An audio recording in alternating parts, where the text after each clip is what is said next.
Jamaah. Yeay. Oh jamaah. Yeay. Alhamdulillah. Mana tepuk tangannya dari Subang. Masya Allah terima kasih banyak. Dan juga jamaah Islami Twinda yang di rumah. Terima kasih banyak yang selalu setia menyaksikan Islami Twinda. Masih di tema kita pagi hari ini. Kabur ke Allah aja dulu. Masya Allah. Sebelum kita lanjut kita lihat lagi sebuah video tayangan tentang definisi teman kerja bermuka dua. Waduh mukanya dua apa gimana? Coba kita lihat tayangannya. Ini dia nih.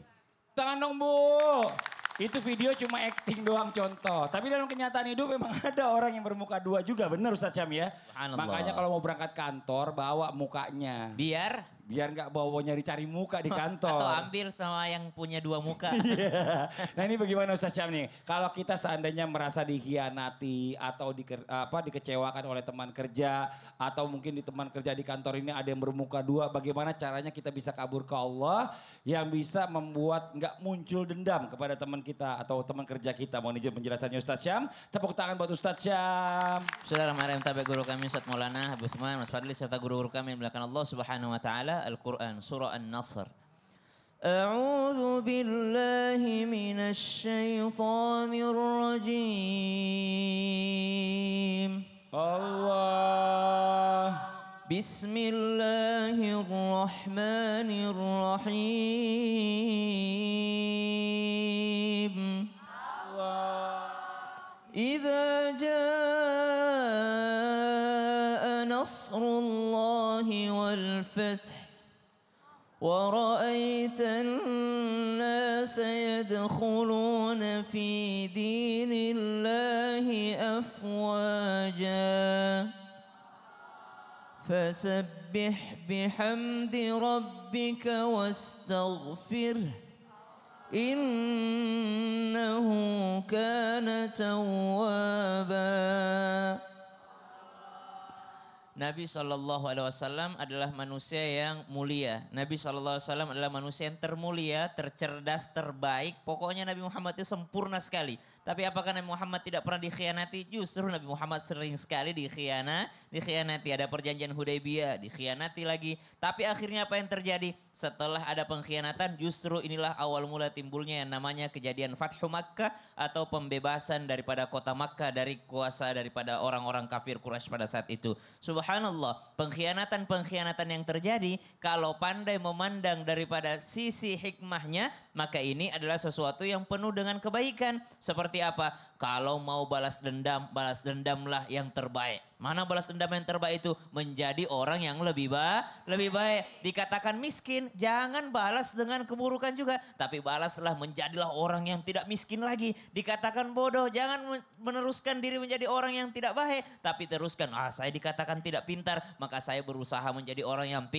pintar. Dikatakan orang susah, maka jangan susah terus. Berusaha menjadi orang yang tidak susah. Maka ada balas dendam yang dibolehkan. Mana balas dendam yang dibolehkan? Engkau lahir, engkau menangis semua tertawa, maka usahakanlah balas dendam. Engkau ketika meninggal, kau tertawa semua menangis. Nah, mana itu? Ketika kita wafat dalam keadaan husnul khotimah, semua orang yang ditinggalkan merasa kehilangan menangis semua, tapi kita tertawa menikmati pahala kita. Lalu bagaimana jikalau ada teman kerja atau rekan kerja yang kurang amanah, kurang baik ditemani kerja, maka kalau dalam urusan pekerjaan, dalam urusan bisnis ada yang namanya pencatatan. Ya ayyuhalladzina amanu idza tadayantum bidainin ila ajalin musamma faktubuh.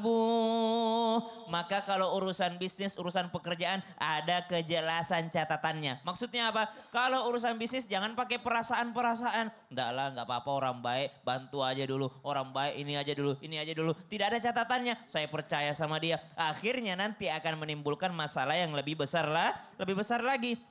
Kalau ada pengkhianatan dalam pekerjaan, ini bisa merusak yang lain juga. Bukan hanya merusak satu orang, tapi bisa merusak daripada satu perusahaan atau satu tempat kerja yang skala besar. Sehingga kalau ada pengkhianatan, mesti diperiksa, mesti dicatat. Kemudian yang kedua, bagaimana kalau memang orang yang seperti itu, maka kita bergaulnya hanya dalam rangka ataupun batas pekerjaan saja. Jangan dibawa-bawa sampai ke rumah. Akhirnya keselnya sama teman kerja, tapi cemberutnya sama istrinya. Sama pasangannya. Sama pasangannya. Nauzubillah. Kenapa ini pulang-pulang cemberut? Oh ternyata dikhianati teman kerjanya. Anaknya kena, istrinya kena, semuanya kena. Nauzubillah. Makasih banyak Ustaz Syam. Sama-sama, Mas Tepuk tangan Fadli. buat Ustaz Syam. Oke kita lanjut lagi. Waktunya kita memberikan kesempatan kembali buat jamaah curhat sama guru-guru kita. Tapi sebelumnya kita kembali dulu ke segmennya. Curhat dong Ustaz. Iya, kami curhat. Yang mau curhat boleh silakan angkat tangannya.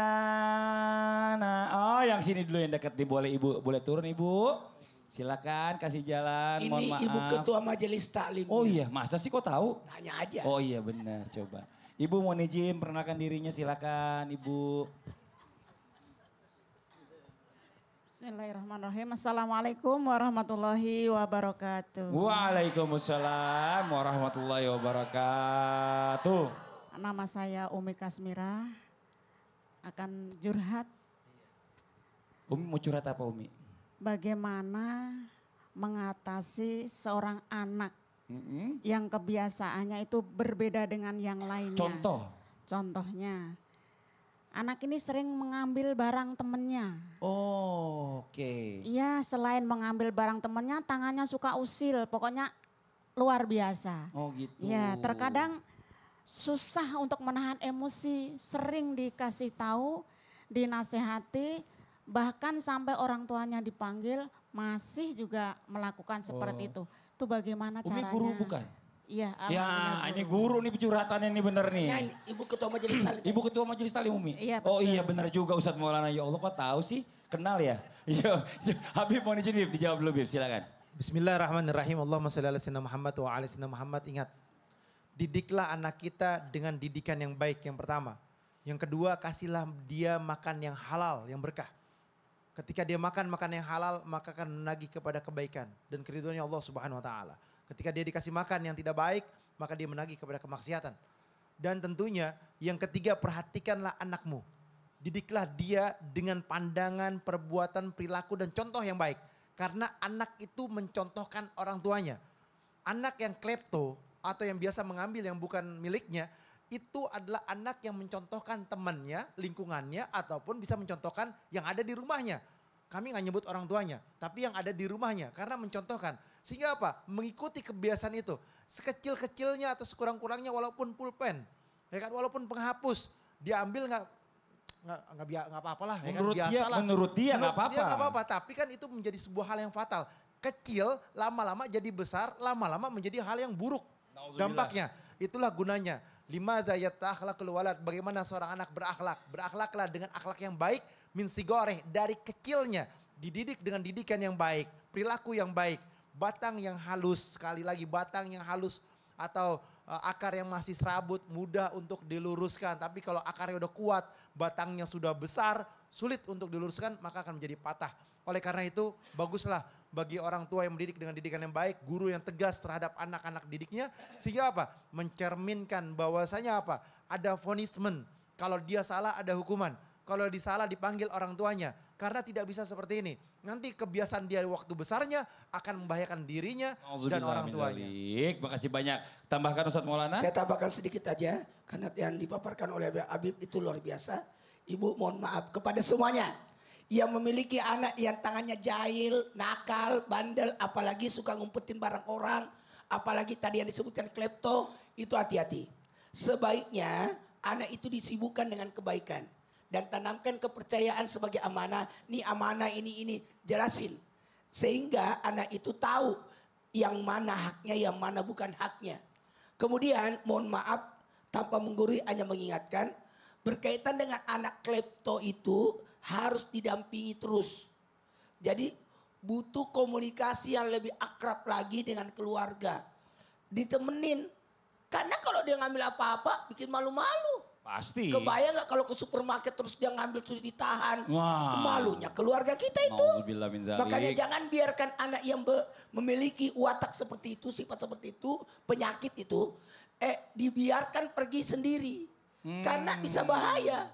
Kalau orang nggak ngerti, nggak paham, itu bisa bermasalah. Benar. Makanya benar. kita itu waktu kecil diajarin Kalau pergi kemana-mana, masukkan tangan ke bawah, ke dalam saku, belakang. Jangan sampai menyentuh barang yang bukan hak kita. Iya, Bu, ya. jangan kasih kantong banyak juga tuh anak tadi ngantongin lagi barang-barang orang. Bahaya. Gitu ya Umi ya. Oke. Masya Tapi Allah.